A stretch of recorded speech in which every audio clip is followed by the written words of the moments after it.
అక్కడ పోలీసులు లేకపోతే ఇవాళ గుంటూరులో నీకు అంత్యక్రియలు జరిగాయి మిస్టర్ అనుకుంటున్నావా? ప్రజాస్వామ్యంలో ఇది రాజకీయంగా మనం మాట్లాడాలా, కలబడాలా, నిలబడాలా, బుల్డోజ్ చేయాలా? ఓకే, సిగ్గుందా అసలు? నేను ఆ పదాన్ని కానీ నేను విత్డ్రా చేస్తున్న సిగ్గుందా అనేది మీరు మినిస్టర్ కాబట్టి గతంలో చేశారని అసలు సిగ్గు మనకు లజ్జ ఉంటే టీడీపీ గుండెలు ఎవరైతే ఉన్నారో వాళ్ళందరూ వెనకాల కూడా పోలీసు వ్యవస్థ ఉంది. చంద్రబాబు చెప్పింతేనే వాళ్ళు అక్కడ నుంచున్నారు. అసలు పోలీసులు పక్కెళ్తే వాళ్ళు మేము కొట్టుకుంటాం కదా, మాకు కూడా చాలా మంది మేము కావాలనుకుని ఎంతమంది దించగలని చెప్పి కూడా అమ్మటరాంబాబు మాట్లాడుతున్నారు. ఎలా చూడొచ్చంటారు సార్? మరి పోలీసు వ్యవస్థను ఉపయోగించుకునేది మీరు. తెలుగుదేశం పార్టీ చంద్రబాబు నాయుడు సాక్షాత్తు ఒక రాష్ట్ర ముఖ్యమంత్రిగా చేసి 4 సార్లు ఉన్నటువంటి వ్యక్తిని 53 రోజులు జైల్లో పెట్టింది మీరు. వ్యవస్థల్ని మీ చేతిలోకి తీసుకున్నారు. ఈ రోజుకి కనుక చంద్రబాబు నాయుడు గారు, లోకేష్ గారు నిజంగా అనుకుంటే జగన్మోహన్ రెడ్డి గారు ఎప్పుడో జైల్లోకి పోయేవాడు కదా. పోలీసులు కనుక తన చేతిలోకి తీసుకొని ఉంటే ప్రజాస్వామ్యంలో ఎప్పుడో జగన్మోహన్ రెడ్డి ఇప్పటికీ సంవత్సరం జైల్లో ఉండేవాడు కదా. మేము పోలీసులు ఎప్పుడూ ఉపయోగించుకోం. మా బలాన్ని, మా కాళ్ళని, మా కార్యకర్తలే మాకు బలం. ఇది ప్రజాస్వామ్యం. నిజంగా మీరు పోలీసులు కనుక అక్కడ లేకపోతే నువ్వు దారుణంగా నిన్ను చించి ఆరేసి ముక్కలైపోతావు. అది చంద్రబాబు నాయుడు నీకు మరో జన్మిచ్చాడు. నీకు మరొక్కసారి పునర్జన్మిచ్చినటువంటి చంద్రబాబు నాయుడు కాళ్ళు కడిగి నెత్తి మీద పోసుకున్నా కూడా నీకు సిగ్గురాదు.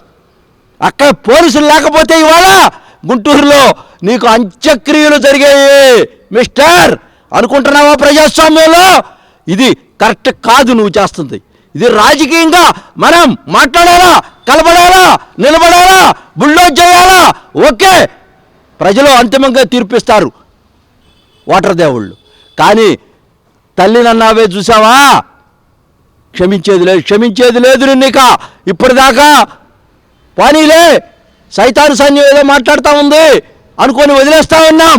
వదిలేస్తూ పోతూ ఉంటే మీరు ఒక్కోళ్ళు రెచ్చిపోయి బూతులు మాట్లాడుతున్నారు. మీరు పశువులా, మనుషులా, జంతువులా? అసలు ఈ ప్రజాస్వామ్యంలో మీరు ఉండవాళ్ళేనా? ఈ జనారణ్యంలో మీరు జంతువులాగా బతుకుతున్నారా? మారండి. తల్లులందరూ కూడా నేను చెప్పులతో కొడతారు. మీ తల్లి లేదా? మీ భార్య లేదా? మీ పిల్లలు లేరా? అమెరికాలో నీ కూతురుంది. అందరూ తూనే వస్తారు నిన్ను. అంత అబ్యూజ్డ్ లాంగ్వేజ్ మాట్లాడావు. ఇక నీకు నోకలు లేవు రాజకీయంగా.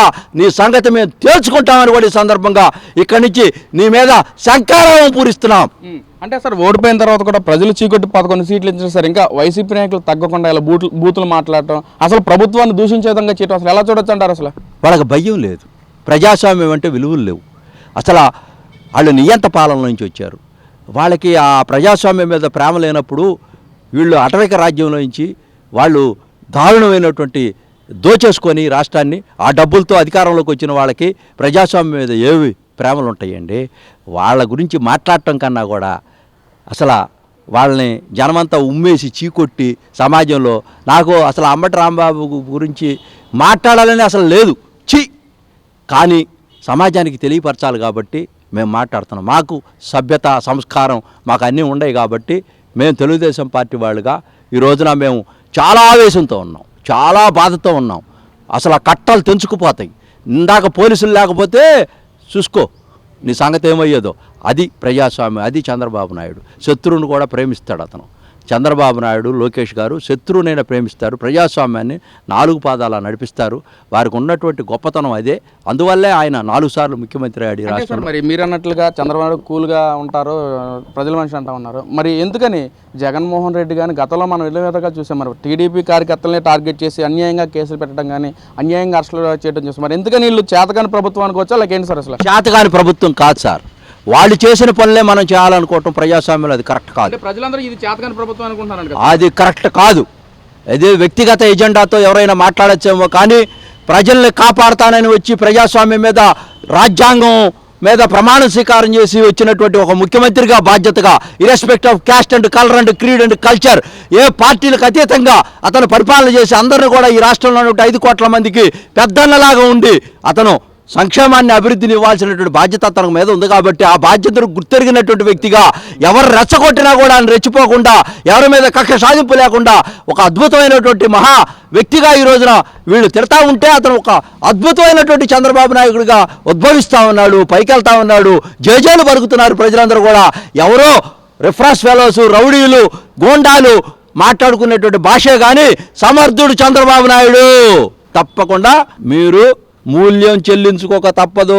సంబరాల రాంబాబు డాన్సులు వేయటం కాదు, కోడి పందాలు వేయటం కాదు, పేకాటలాడటం కాదు, ఏంది ఆ అమ్మాయిలతో తిరగటం కాదు, డాన్సులు వేసి నీకు డాన్స్ వేపిస్తాం రేపు. పిల్లి గుడ్డిది అనుకుంటున్నావేమో, ఎలుక డాన్స్ వేస్తుందని. పిల్లి చాలా అన్నీ చూస్తూ ఉంది, గమనిస్తూ ఉంది.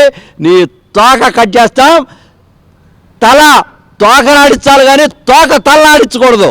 నువ్వు తోక తలనాడిస్తున్నావు, నీ తోక కట్ చేస్తే ఇక తల లేదు, మొండెం లేదు, ఏకైకన రాజకీయ సన్యాసమే. అన్న నమస్తే అన్న. ఈ రోజున అంబటి రాంబాబు గుంటూరులో జరిగిన సంఘటన మీరు చూసే ఉంటారు. అసలు ఎన్డీఏ కూటమి నాయకులు మొత్తాన్ని లకారంతో మాట్లాడటం, అన్పార్లమెంటరీ వర్డ్స్తో మాట్లాడటం, ఒక తెలుగుదేశం కార్యకర్తగా మీరేం చెప్తారు దాని గురించి? చీ. అసలు భారత రాజ్యాంగం ప్రకారంగా నీకు ఇచ్చినటువంటి అధికారాలని గతంలో తొంగలో దొరికేటట్టుగా మాట్లాడావు. నీచమైన నికృష్టమైనటువంటి వ్యక్తిగా ప్రజలందరూ నిన్ను చీకొడతారు. ఈసారి మీరు ఎక్కడైనా పోటీ చేయడానికి అర్హత లేకపోకుండా కానీ ప్రజలు స్వచ్ఛందంగా నిర్ణయం తీసుకుంటారు. ఏంటండి మీరు ఏం పదం అది? ఒక ముఖ్యమంత్రిని పట్టుకొని నీచంగా మాట్లాడతారు మీరు. చి అసహించుకుంటున్నారు లేడీస్ అయితే తెలుసా. క్రమశిక్షణ లేనటువంటి పార్టీ ఏదన్నా ఉందంటే భారతదేశంలో ముఖ్యంగా వైఎస్ఆర్సీపీ. మీరు ఆ పదాలని గతంలో ఎవరైతే ఉదయం లేస్తానే మా జనసేన పార్టీ నాయకుడిని మరియు లోకేష్ బాబు గారిని, మా ముఖ్యమంత్రి గారిని విమర్శించి ఓడిపోయారు మీరు. ఇప్పుడు మీరు మాట్లాడిన పదం ఏంటండి? అసలు స్ట్రీట్ ఫైటర్, స్ట్రీట్లో గంజాయి తాగి మాట్లాడినట్టు మాట ఉంది. మీరు ఏదో అమ్మవారి గుడికో లేకుంటే ఎక్కడో గుడికి వెళ్ళి బయటకు వచ్చిన తర్వాత మాట్లాడండి. అసలు నీచంగా బిహేవ్ చేస్తున్నారు. మిస్టర్ మాజీ మంత్రి, ఖబర్దార్, బేషరతుగా క్షమాపణ చెప్పు. లేదనుకోండి ప్రజలు మీకు శిక్ష ఖచ్చితంగా వేస్తారు. మీరు జాగ్రత్తగా బిహేవ్ చేయండి. Thank you. అంటే అన్న, ఏదైతే ఈ రోజున కూటమి నాయకులంతా ఒక రౌడీ లాగా తయారయ్యి, రౌడీ మూకలాగా తయారై నా మీద హత్య ప్రయత్నం చేయబోయారు, గోండాల్లాగా వ్యవహరిస్తున్నారు అని చెప్పి అంబటి రాంబాబు గారు మాట్లాడుతున్నారు. ఎలా చూడొచ్చు అంటారు? అసలు ఒకటి, కూటమిలో ఎవరండి గుండాగిరి చేసేది?